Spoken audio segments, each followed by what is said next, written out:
Saguenay avait adressé une première facture de 2,1 millions à Ottawa pour se faire rembourser ses dépenses liées au sommet du G7. Entre autres, le déploiement de 150 policiers. Après révision, ce montant avait toutefois été ramené à 1,9 million. On s'est aperçu qu'il y avait des factures qui avaient été comptabilisées en double, du temps également qui avait été comptabilisé en double. Mais le gouvernement fédéral vient de réduire lui-même la somme qui sera finalement remboursée. Les salaires réguliers ne sont pas remboursés, c'est le temps supplémentaire, le salaire des temporaires, etc., les équipements, mais non pas les salaires réguliers. Cela veut dire que 422 000 $ sont rayés de la réclamation souhaitée par Saguenay. Pas question pour le fédéral de payer les heures travaillées par les policiers réguliers durant la semaine du sommet, car ils effectuaient de toute façon leurs heures régulières de travail.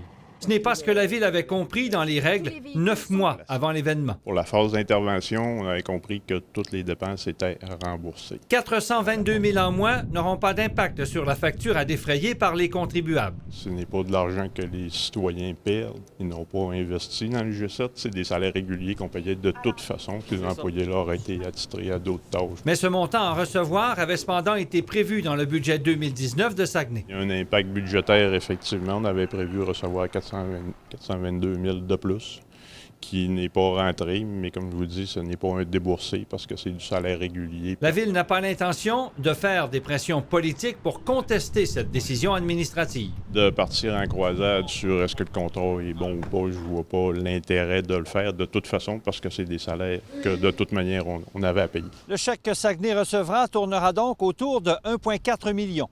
Il n'a toujours pas été envoyé à la Ville. Ça devrait se faire d'ici la fin de l'été. Jean-François Tremblay, TVA Nouvelles, Saguenay.